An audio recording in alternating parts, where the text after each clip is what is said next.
1945, Washington, à la Maison-Blanche. 3 heures après la mort de Roosevelt, Harry Truman devient le nouveau président des États-Unis. Il fait son entrée en scène dans un monde en plein chaos.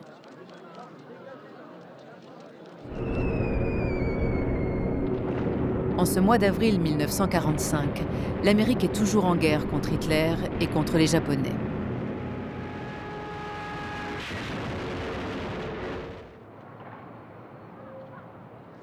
Pour ne rien simplifier, cela fait à peine 3 mois que Truman est vice-président. Et rien ne le prédestinait vraiment à devenir le nouveau président des États-Unis.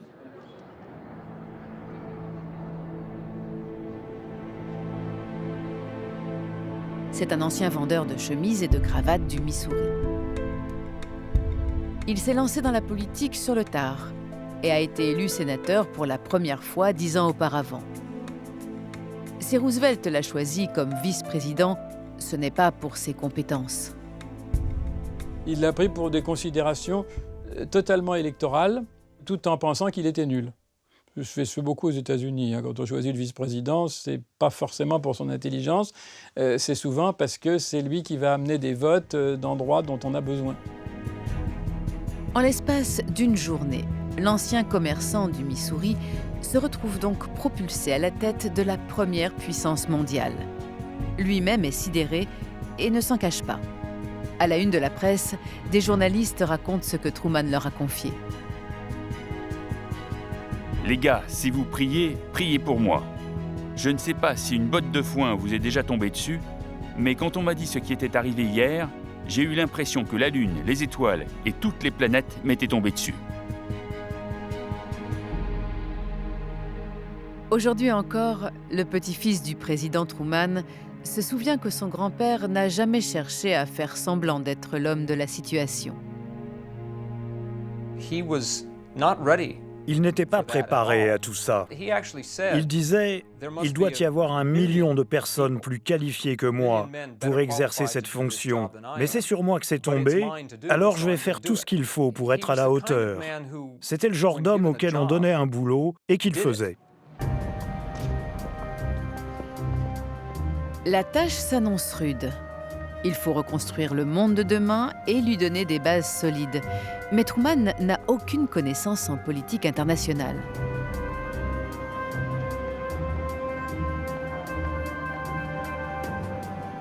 Durant les 3 mois de sa vice-présidence, Roosevelt ne l'a rencontré que 2 fois en tête-à-tête. Truman n'a été mis au courant de rien. Je trouve que mon grand-père a eu tort de ne pas l'intégrer un peu plus. Il était parfaitement conscient de la dégradation de ses forces, mais je crois qu'il n'avait plus assez d'énergie pour associer Truman à ses décisions et passer le relais.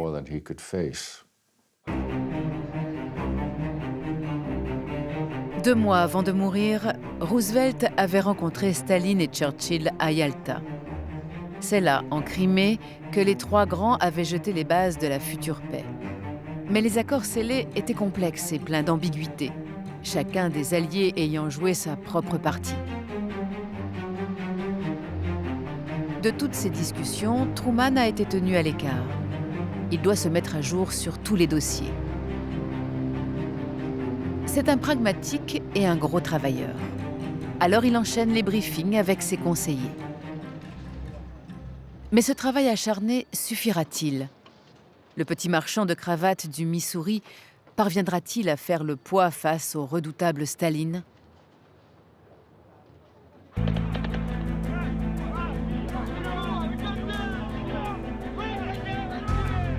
Un mois après l'arrivée de Truman à la tête de la Maison-Blanche, les Alliés gagnent la guerre en Europe.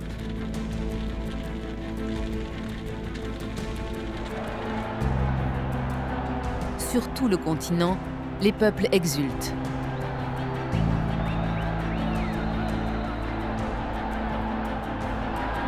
À Londres, devant Buckingham Palace, une marée humaine est venue acclamer Winston Churchill. Le Premier ministre britannique est célébré en héros. Pourtant, malgré ce moment d'euphorie, Churchill allait très tiré. Le sourire à ses lèvres a quelque chose de forcé. Dans ses mémoires, il écrit « Là, épuisé, appauvri, mais toujours intrépide et désormais triomphant, nous connûmes un moment qui touchait au sublime. Et pourtant, peu de cœurs devaient être plus dévorés d'inquiétude que le mien. » Que peut-il y avoir de si grave pour ternir un tel moment? Le problème pour Churchill s'appelle Staline. Maintenant que la guerre est gagnée en Europe, le Britannique est persuadé que Staline va en profiter pour instaurer des régimes communistes partout où il le pourra. Déjà, contrairement aux engagements pris à Yalta, le leader soviétique a installé un régime communiste en Roumanie. En Pologne, 6 ministres non communistes sont bien entrés au gouvernement, mais ils ont chaque jour un peu moins de pouvoir. Staline voulait que toute l'Europe devienne communiste. C'était par idéologie, mais c'était aussi parce que c'était un homme avec une mentalité d'empereur, un dictateur avec une mentalité d'empereur. Le Premier ministre britannique tente alors de mettre Truman en garde. Mais le tout nouveau président américain ne veut rien savoir. Pour l'heure, Truman s'est fixé comme cap de respecter les engagements pris par Roosevelt. Il n'est pas disposé à entendre quoi que ce soit contre son allié communiste. Churchill n'a plus qu'à espérer que Truman ouvre les yeux par lui-même. L'occasion va bientôt lui en être donnée.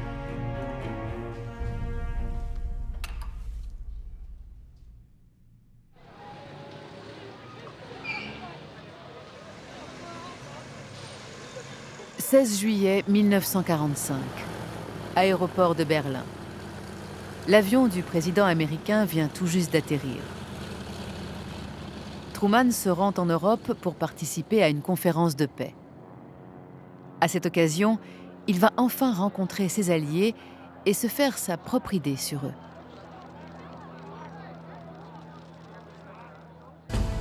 Les discussions doivent avoir lieu à Potsdam, à quelques kilomètres de Berlin.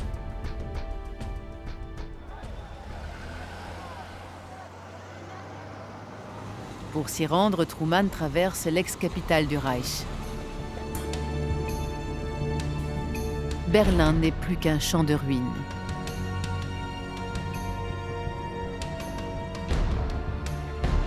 Seuls quelques rares passants errent, hagards.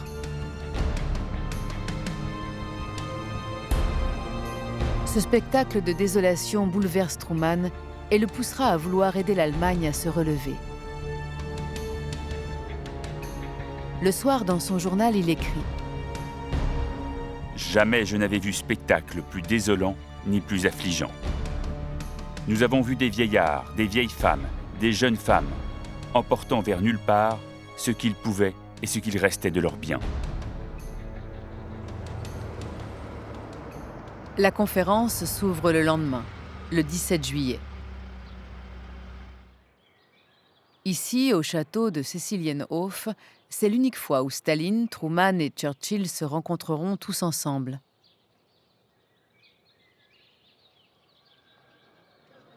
Comme Truman s'y attendait, Churchill lui semble charmant.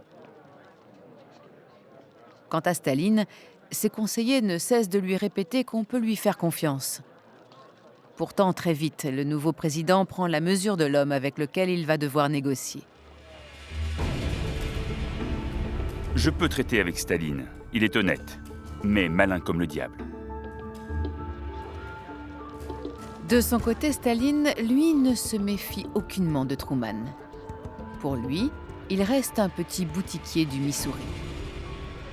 Staline a peu de renseignements sur lui parce que, comme il ne jouait aucun rôle, ses espions ne lui ont pas vraiment parlé de lui. Et ce qu'il lui en avait dit lui avait laissé prévoir que c'était quelqu'un d'inimportant, de mou, et qu'on allait pouvoir lui faire accepter n'importe quoi. Or, quand Truman dit non, c'est non.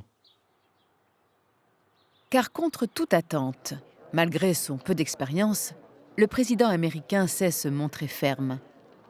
Il n'est nullement impressionné par Staline. Question de caractère, sans doute. Mais pas seulement. Truman se sent en position de force, car il attend une information qui pourrait faire de lui l'homme le plus puissant de la planète. Au même instant, aux États-Unis, un événement ultra secret est en préparation. Alors qu'il négocie, le président américain attend des nouvelles avec impatience. Au deuxième jour de négociation, enfin, il reçoit un télégramme en langage codé. Le docteur vient de revenir enthousiaste et confiant sur le fait que le petit garçon est aussi costaud que son grand frère. La lumière dans ses yeux est visible d'ici à Highhold et j'aurais pu entendre ses cris d'ici à ma ferme.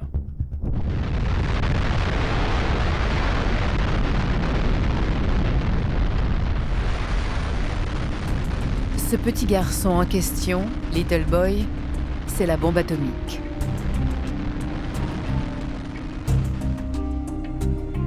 Depuis 4 ans, dans le plus grand secret, les meilleurs savants de la planète travaillent à mettre au point ce qui semble être l'arme absolue. Nom de code de l'opération, Trinity. Le premier essai atomique de l'histoire est un succès total. La puissance de l'explosion est équivalente à 21 kilotonnes de TNT. Jamais un tel pouvoir de dévastation n'a été atteint. Une seule arme a désormais le pouvoir d'anéantir l'humanité tout entière. Après quelques hésitations, Truman finit par prévenir Staline. Alors c'est une mauvaise nouvelle, bien entendu. Ça veut dire que désormais, l'Union soviétique va se trouver en situation d'infériorité. Tout le monde guettait la réaction de Staline. Et Staline, qui est un très bon comédien, dit « Ah bon, vous avez une bombe puissante, je vous félicite et j'espère que vous l'utiliserez contre le Japon. » Mais Staline était-il vraiment dans l'ignorance ? Malgré les mesures de protection drastiques prises par les Américains, les Russes sont parvenus à introduire des espions sur la base de Los Alamos, où s'élabore la bombe atomique. Parmi eux, Klaus Fuchs. Ce physicien allemand a fui le nazisme. Mais Fuchs est aussi un espion à la solde des soviétiques, car c'est un communiste convaincu. Depuis 2 ans, le scientifique livre aux Russes tous les plans de la bombe américaine. Grâce à ces renseignements, les soviétiques ont commencé à développer leur propre arme nucléaire. Malgré cela, le 24 juillet, lorsque Staline apprend que la bombe américaine est désormais au point, il devient nerveux. Staline ne déteste rien tant que se sentir vulnérable.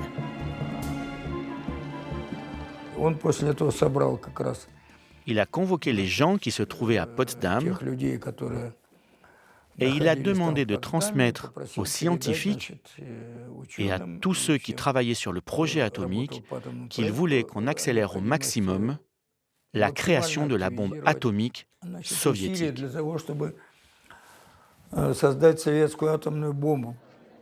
Cette bombe va devenir une obsession pour Staline. Tant qu'il n'aura pas sa propre arme atomique, le généralissime ne se sentira pas en confiance face aux Américains. Les relations avec Truman vont alors commencer à se gripper. Potsdam va aussi être le théâtre d'une autre déflagration. Au beau milieu de la conférence, Churchill quitte la table des négociations pour se rendre à Londres, où il doit attendre le résultat des élections. En démocrate convaincu, le Premier ministre britannique a remis son mandat en jeu. Depuis des semaines, alors qu'il est en campagne, il est acclamé dans toute l'Angleterre. Mais au matin des élections, à l'aube, le Britannique a un mauvais pressentiment. Je me réveillais soudain comme si l'on m'avait planté un couteau de poignard et je ressentis une douleur presque physique. Le pouvoir de façonner le futur me serait refusé. L'intuition de Churchill était la bonne. À la stupéfaction générale, il n'est pas réélu. Au héros de la guerre, les Britanniques préfèrent un homme neuf, le leader travailliste Clément Attlee. Au lendemain de sa victoire, Attlee se glisse dans le fauteuil encore chaud de Churchill. Autour de la table, chacun a l'impression d'une erreur de casting. Clément Attlee, c'est quelqu'un qui a l'air vraiment insignifiant. Vous savez, Churchill disait un mouton déguisé en mouton. Ou bien une voiture vide s'arrête devant Downing Street et le major Attlee en descend. Un homme modeste et qui a de bonnes raisons de l'être, etc., etc. Et là, Staline est totalement déconcerté parce qu'il était convaincu que Churchill avait fait tout ce qu'il fallait pour truquer les élections. Parce que pour Staline, c'est ce que fait tout politicien qui est digne de son poste. Face à un Attlee un peu perdu et un peu gauche, Staline prend les choses en main. Il est le dernier des 3 géants de Yalta. Désormais, avec Attlee, la Grande-Bretagne est sur le banc de touche. Le monde ne compte plus que 2 superpuissances, les États-Unis et l'Union soviétique. Truman et Staline se retrouvent face à face. Très vite, les désaccords qui existent entre les 2 hommes vont se durcir et se transformer en de vraies oppositions.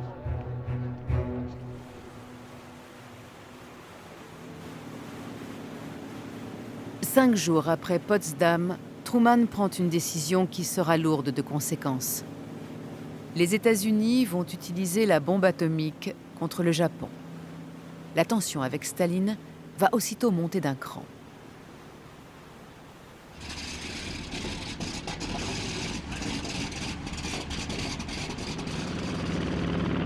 6 août 1945. Aux premières heures du matin, le bombardier américain Enola Gay s'envole vers l'archipel nippon.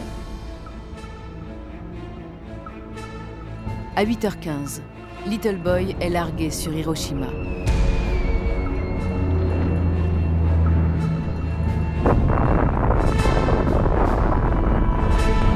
Un gigantesque champignon atomique s'élève au-dessus de la ville. La température au sol atteint 4000 degrés. 70 000 personnes sont tuées sur le coup. La ville n'est plus qu'un désert de cendres et de poussière.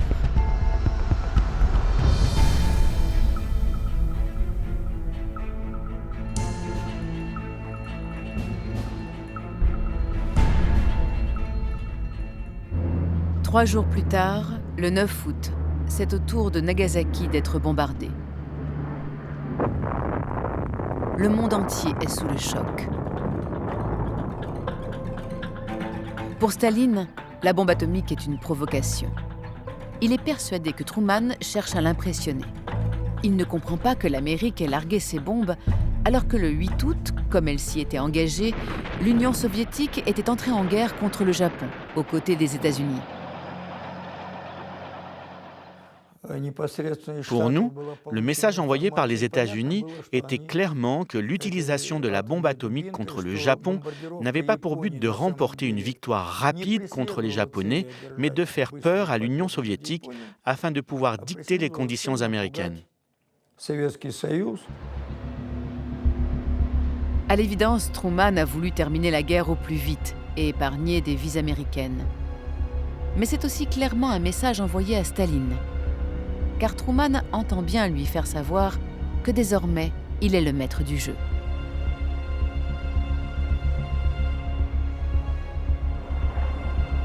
Dès lors, Staline veut savoir de quelle marge de manœuvre il dispose face à Truman. Alors il va le tester. À Yalta, Staline s'était vu promettre des territoires en échange de son entrée en guerre contre le Japon.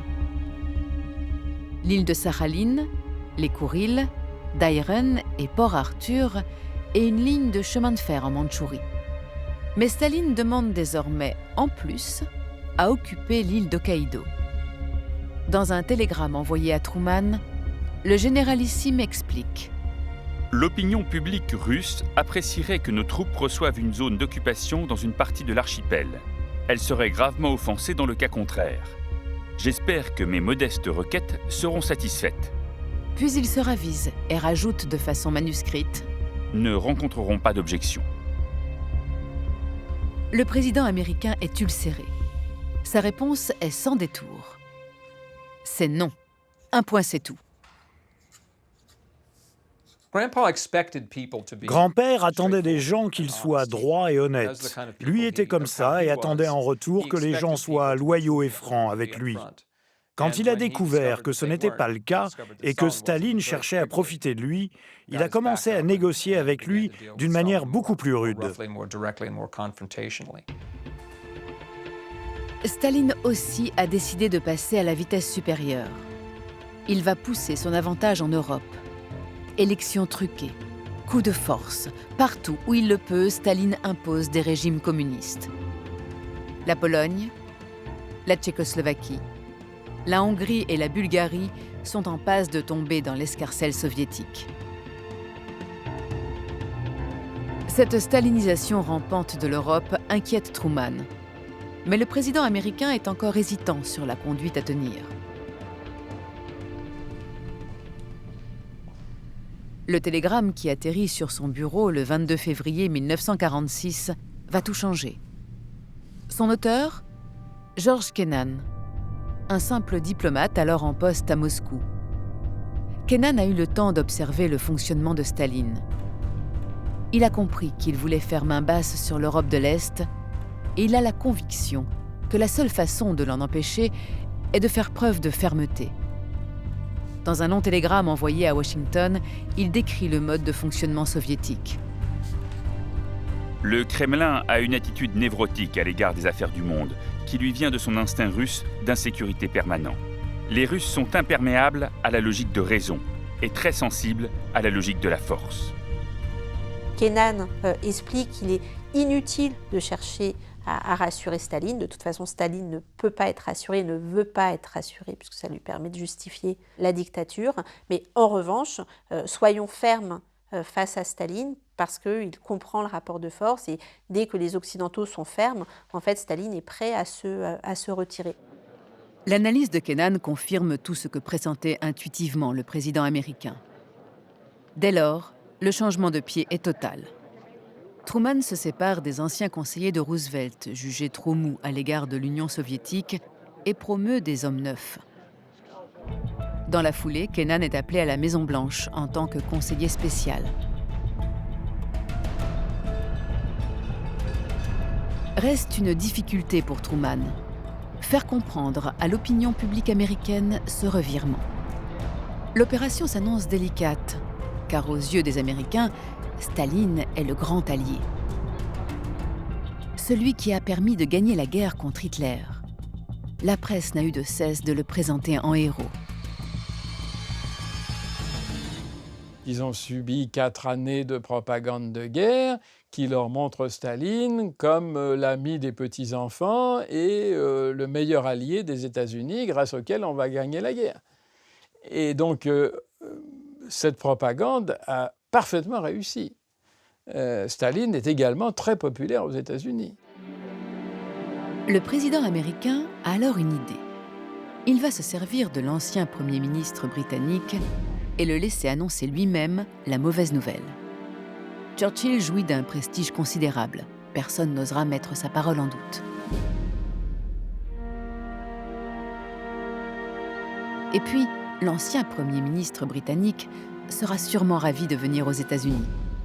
Depuis sa défaite aux élections, il traverse une période de dépression profonde.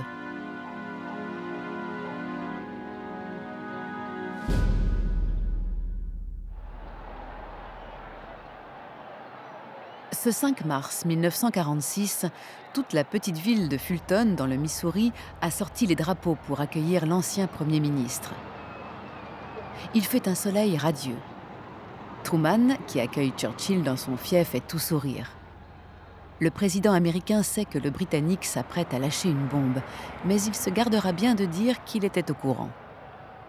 Quelques minutes plus tard, à l'université de Fulton, Churchill prononce un discours qui va tétaniser l'assistance et secouer le monde entier. From Stettin in the Baltic to Trieste in the Adriatic, an iron curtain has descended across the continent. Le discours du rideau de fer provoque un tollé. Les Américains sont choqués. Staline, leur grand ami.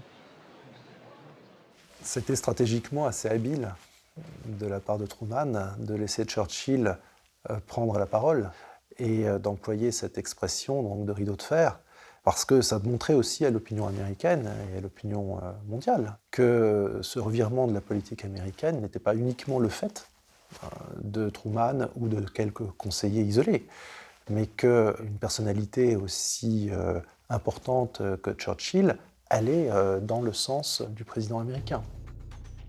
Bientôt, les Américains qui admiraient Staline vont le considérer comme un dangereux tyran. En URSS, le discours de Fulton passe pour un coup de poignard dans le dos. On dit Staline furieux. Les intellectuels et les proches du Kremlin sont vent debout contre Churchill. Churchill était l'ennemi juré de notre pays. Il était le leader le plus anti-soviétique de l'Ouest du monde. Il a passé toute sa vie à faire des mauvais coups à l'Union soviétique. Désormais, les pays européens sont contraints de choisir leur camp, celui du communisme ou du capitalisme. Dans cette course pour se partager le monde, Staline a une longueur d'avance. Il a déjà mis la main sur les pays d'Europe de l'Est et gagne du terrain à l'Ouest. En France et en Italie, des ministres communistes ont fait leur entrée au gouvernement. Jusqu'où Staline va-t-il étendre sa sphère d'influence ?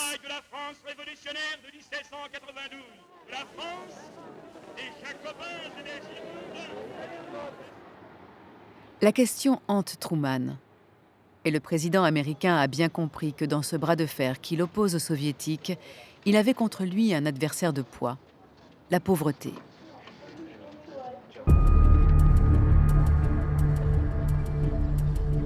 Près de 2 ans après la fin de la Deuxième Guerre mondiale, l'Europe ne s'est toujours pas relevée.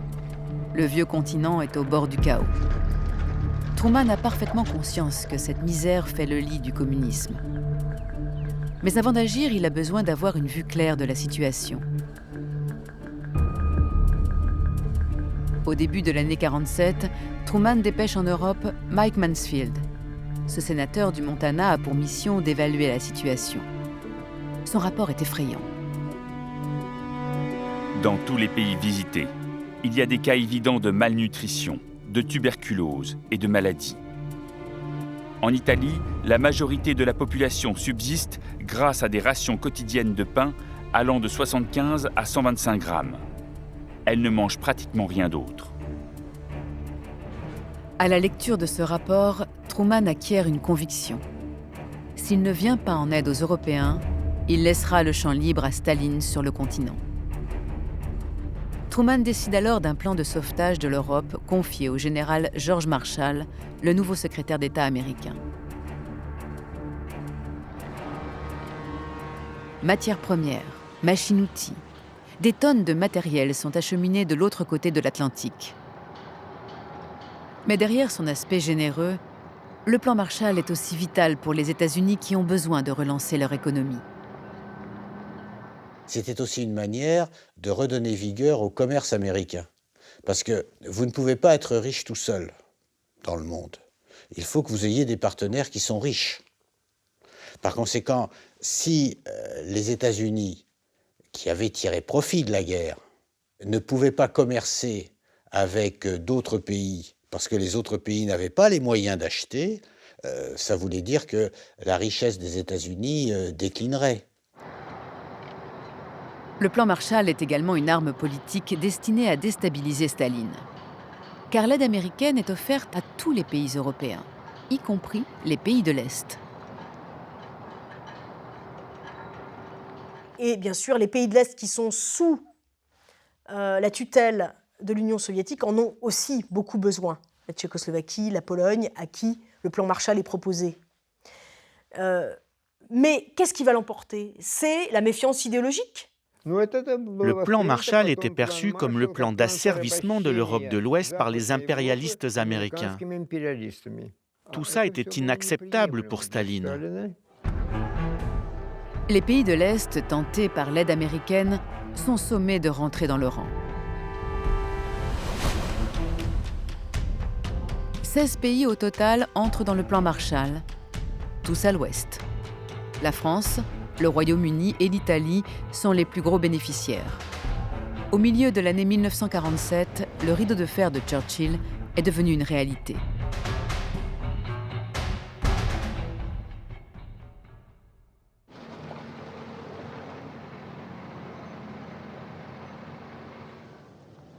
Une ville va faire les frais des nouveaux rapports de force entre occidentaux et soviétiques, Berlin.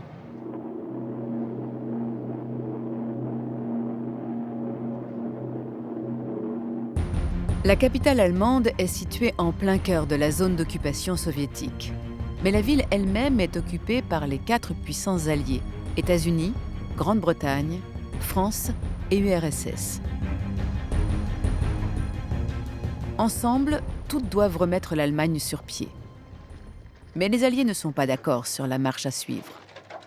La priorité pour les Soviétiques est d'obtenir leur réparation de guerre, car l'URSS est ruinée. Comme prévu par les accords de paix, les Russes se dédommagent en nature et démantèlent l'industrie allemande. Des usines entières sont dépecées et amenées en Union soviétique pour être remontées. En face, les Américains, eux, reconstruisent. Comme ils l'avaient promis avec le plan Marshall, les Américains ont donné à l'Allemagne 16 milliards de dollars. Nous, de notre côté, nous n'avons rien donné. Mais nous n'étions pas en mesure de donner quoi que ce soit. Nous ne pouvions pas rivaliser.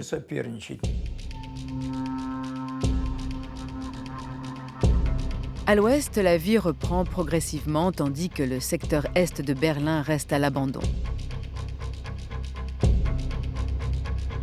Les Américains voudraient aller plus loin et entreprendre de vastes réformes afin de relancer l'économie allemande. Mais Staline s'y oppose. Il veut maintenir un statu quo.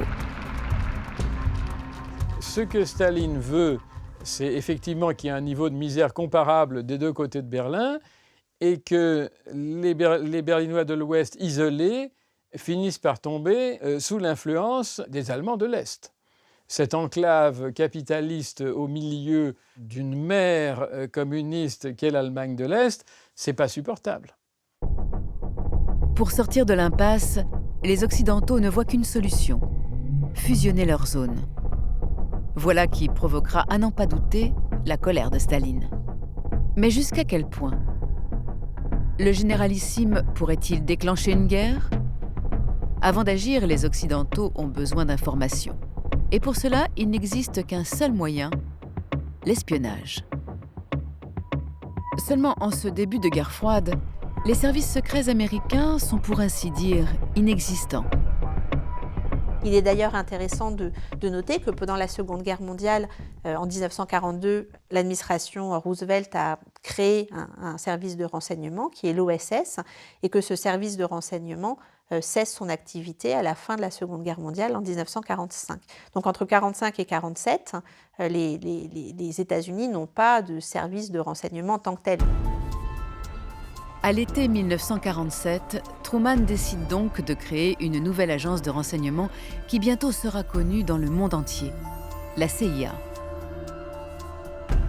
Henry Hillenkoetter, un ancien amiral, est nommé à sa tête.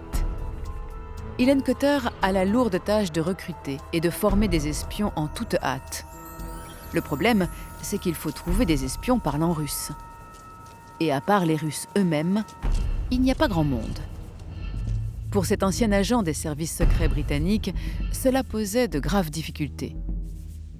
Le problème, c'était de savoir jusqu'où on pouvait faire confiance à quelqu'un qui était russe de naissance dans le cas de secrets importants, parce qu'on n'avait jamais la garantie que dans le même temps, il ne travaillerait pas aussi en même temps pour les Russes. Hillenkoetter part alors au plus pressé. En pragmatique, c'est chez les ennemis d'il y a quelques mois qu'il va recruter ses espions. Reinhard Gehlen, un ancien nazi, ex-chef des renseignements à l'Est dans la Wehrmacht, est recyclé par la CIA. Gehlen connaît très bien le monde communiste. Il va devenir le cerveau de l'espionnage américain en Allemagne. Par son entremise, des centaines d'anciens nazis entrent à la CIA. Les Américains n'ont pas le moindre état d'âme. La seule chose qui compte pour Truman, c'est de barrer la route à Staline. Le logiciel a changé.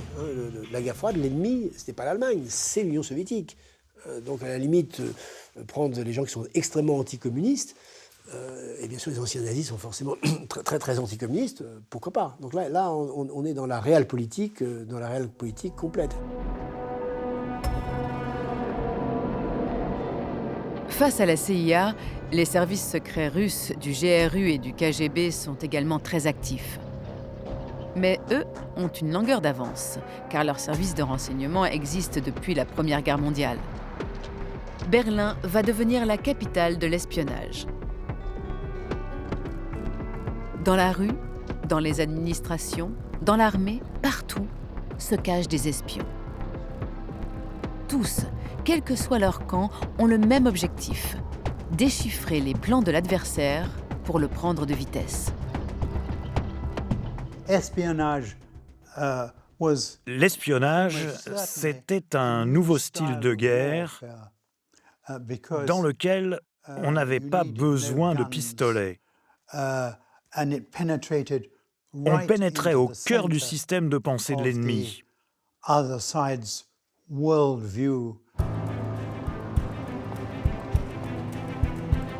Comme Truman le leur avait demandé, Gehlen et ses hommes cherchent à savoir quelle serait la réaction de Staline si les Occidentaux fusionnaient leur zone à Berlin.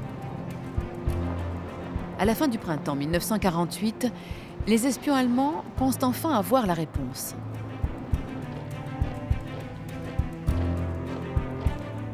Le 9 juin, Hillenkoetter prévient alors Truman par télégramme.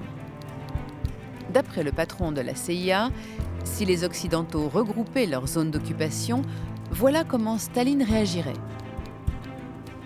L'URSS fera probablement en sorte de mettre des bâtons dans les roues des Occidentaux à Berlin et partout ailleurs où elle le pourra en Allemagne, mais sans recourir à la force. C'est le feu vert que les Occidentaux attendaient. 4 jours après le télégramme d'Hillenkoetter, Américains, Britanniques et Français créent une nouvelle monnaie dans leur zone, le Deutschmark. Pour Staline, cette monnaie, symbole du capitalisme, est une provocation. Il doit marquer le coup. Comme les espions allemands l'avaient anticipé, le généralissime décide alors de représailles économiques.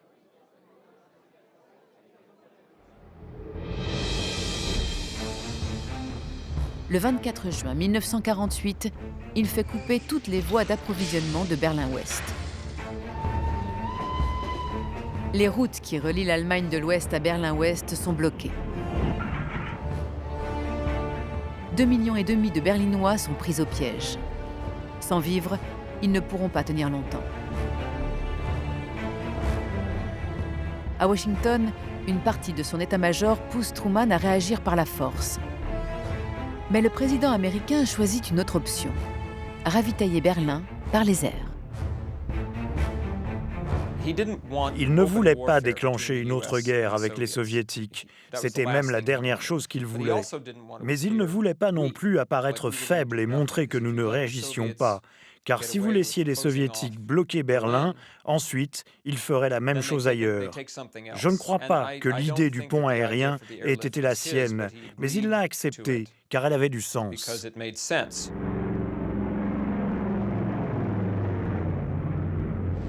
4 jours après le début du blocus, d'énormes avions cargo américains et britanniques survolent Berlin. Dans leurs entrailles, des tonnes de vivres et de matériel, et les fameux Care Package. Ces paquets conditionnés par l'ONG américaine Care contiennent tout ce qu'il faut pour survivre. Bacon, margarine, œufs en poudre, chocolat, le goût de l'Amérique.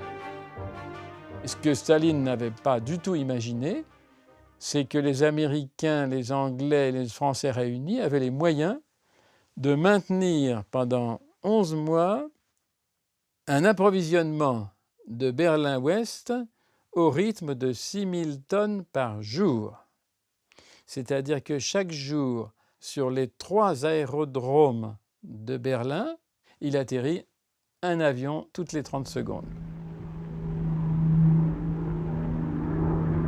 Durant 1 an, les Berlinois vont vivre au rythme des avions qui se relaient jour et nuit au-dessus de leur tête. Mais malgré l'aide américaine, le quotidien reste difficile. Pour tenir le coup, chacun se débrouille. On voit apparaître des semeurs en pleine ville. Les légumes, bientôt, poussent au milieu du bitume. Pour se chauffer aussi, c'est le système D. Les Américains n'envoient pas suffisamment de charbon, alors les Berlinois prennent le bois là où ils le trouvent. Les arbres sont déracinés. Plus aucun banc dans la ville n'a encore de planches. Sur les marchés, on échange tout ce qui est possible. Manteaux, sacs, chaussures. Les Berlinois manquent de tout, mais ils tiennent bon.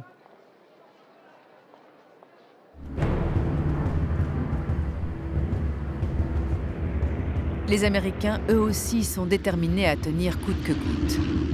Et comme Gehlen l'avait prévu, Staline ne donne pas l'ordre d'abattre les avions américains.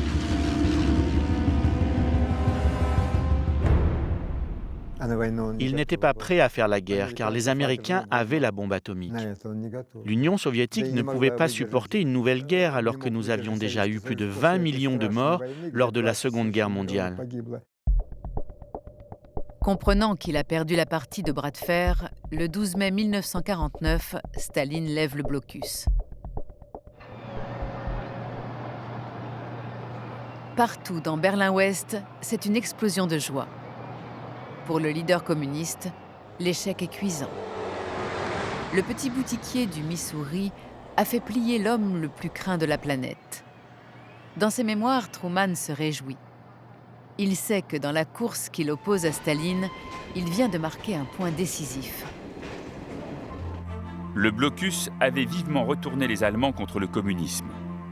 L'Allemagne, qui avait attendu passivement de voir vers qui elle jetterait son dévolu pour l'avenir, se tournait à présent vers la cause des nations occidentales. Ça fait exactement l'inverse de ce que voulait Staline, qui voulait toujours semer la zizanie entre les Alliés. Ça scelle la réconciliation et l'amitié entre le peuple allemand et les Américains, bien entendu. Ils sont devenus extrêmement populaires. C'est les hommes qui ont permis la survie de Berlin-Ouest. 15 jours après la levée du blocus, les Occidentaux créent la République fédérale d'Allemagne. Les Soviétiques ripostent avec la République démocratique d'Allemagne. Cette fois, les alliés d'hier sont officiellement devenus des ennemis. À la Maison-Blanche, Kennan est terrifié. Visionnaire, il écrit « En fin de compte, notre politique sur le continent nous emmène vers une situation où il n'y a que 3 solutions. Un effondrement soviétique, une désintégration de notre propre position ou une terrible guerre. » Cette menace d'une terrible guerre pèse chaque jour un peu plus sur le monde. Staline n'a pas digéré le camouflet du blocus et il cherche à reprendre le dessus. À force d'efforts, il va une nouvelle fois parvenir à renverser la situation.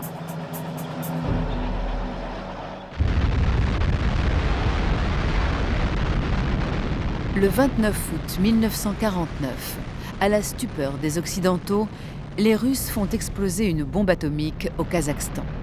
Les informations de Fuchs et de ses camarades infiltrés à Los Alamos ont fini par porter leurs fruits.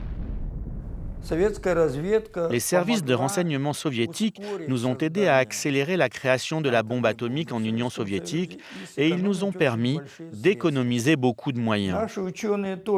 Nos scientifiques pensent que les informations reçues par nos services secrets nous ont permis de raccourcir le temps de la création de la bombe de 10 à 5 ans. Pour Truman, la surprise est grande. Jamais il n'aurait imaginé que les Soviétiques, ruinés par la guerre, mettent aussi peu de temps à élaborer l'arme nucléaire.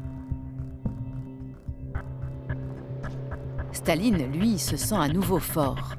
L'Union soviétique est redevenue l'égale des États-Unis. Le monde entre dans l'équilibre de la terreur. Cette guerre froide, Raymond Aron l'a très bien résumée en disant « guerre impossible », impossible parce qu'elle serait atomique, paix improbable. Guerre impossible, paix improbable.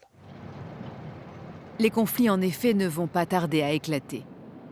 Mais ils resteront locaux et se feront par puissances interposées. Car jamais le sang entre Américains et Soviétiques ne devra couler, au risque de provoquer un embrasement généralisé.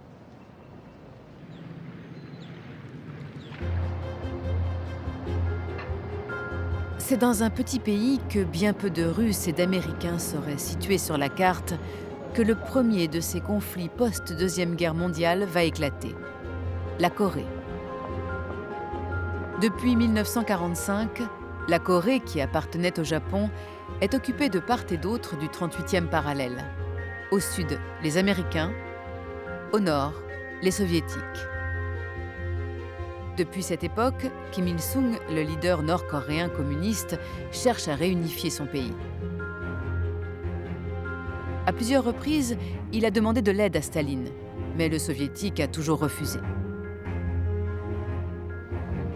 Pourtant, ce 12 janvier 1950, le généralissime change d'avis.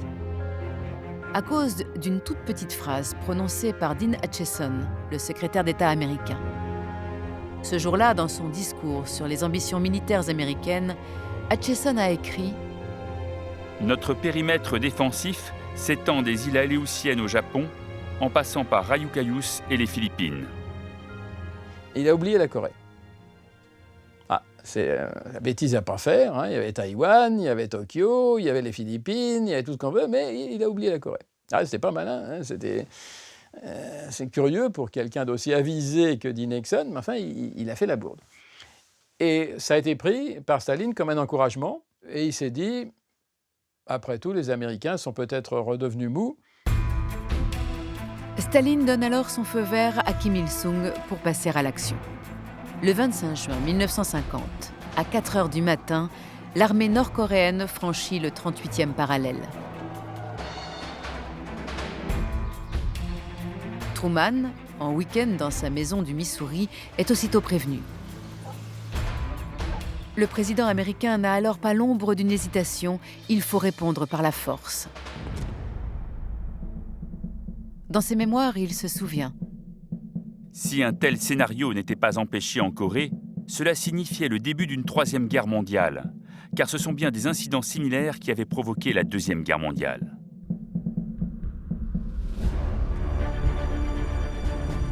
Les Américains ne s'attendaient pas à une attaque en Corée.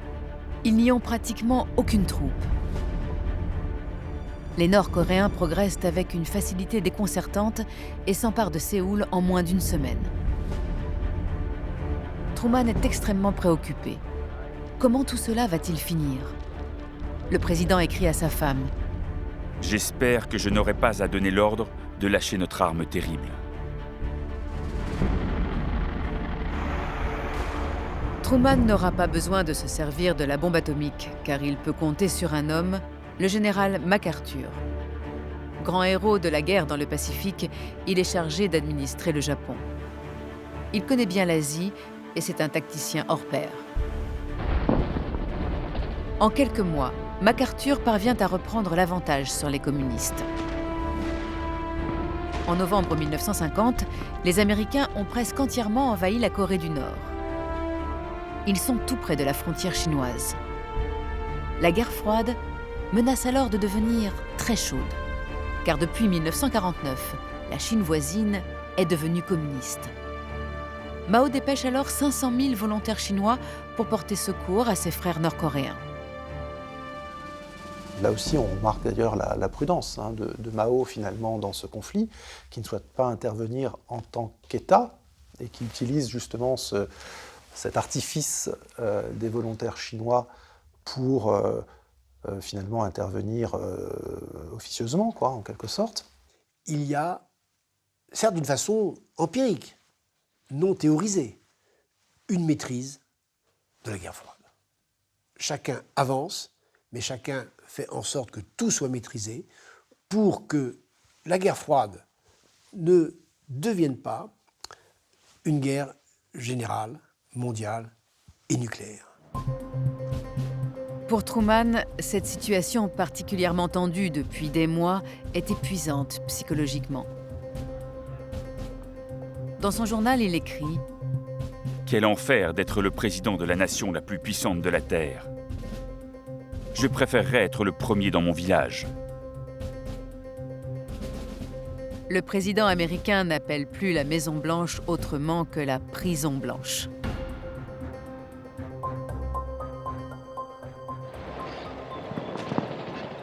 En Corée, le conflit s'enlise. Et c'est un événement totalement inattendu qui va mettre fin à la guerre. Staline va disparaître.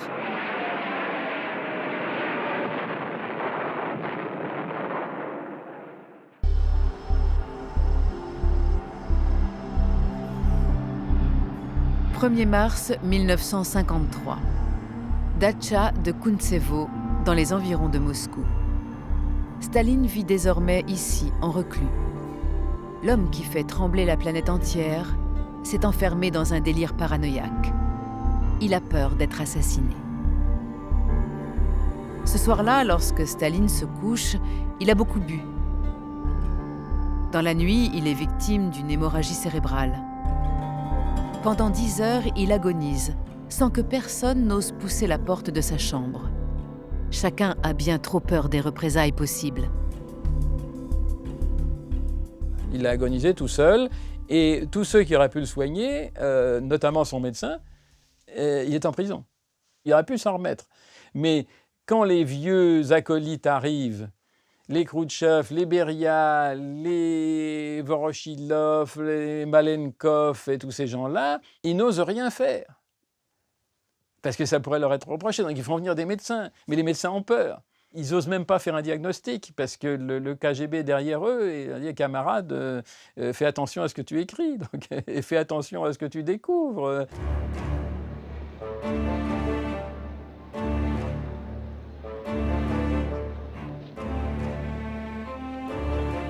Faute de soins appropriés, après 4 jours d'agonie, le 5 mars 1953, Joseph Staline s'éteint.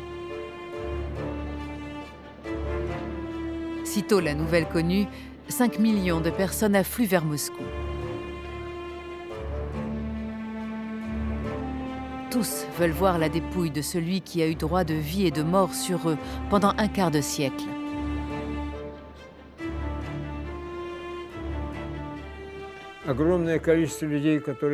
Beaucoup de gens qui détestaient Staline ont dit « Dieu soit loué, il a enfin crevé ». Beaucoup d'autres voyaient en lui un genre de Dieu et ils étaient abasourdis par le fait que leur Dieu puisse être mortel. Le troisième sentiment qui dominait et qui valait pour tout le monde était « Qu'est-ce qui va arriver maintenant ?» Le monde entier est sous le choc. Alors que Molotov et les proches de Staline portent son cercueil, chacun pense à la suite. À Moscou, Londres ou Washington, les peuples espèrent que la disparition du dictateur soviétique mettra un terme aux tensions. Les espérances seront vite déçues. 8 années de conflits permanents et larvés entre l'Amérique et l'Union soviétique ont à ce point façonné le monde qu'il est impossible de faire subitement machine arrière. La guerre froide, initiée par Staline et Truman, continuera de régir le monde et de faire trembler les hommes pendant près de 40 ans.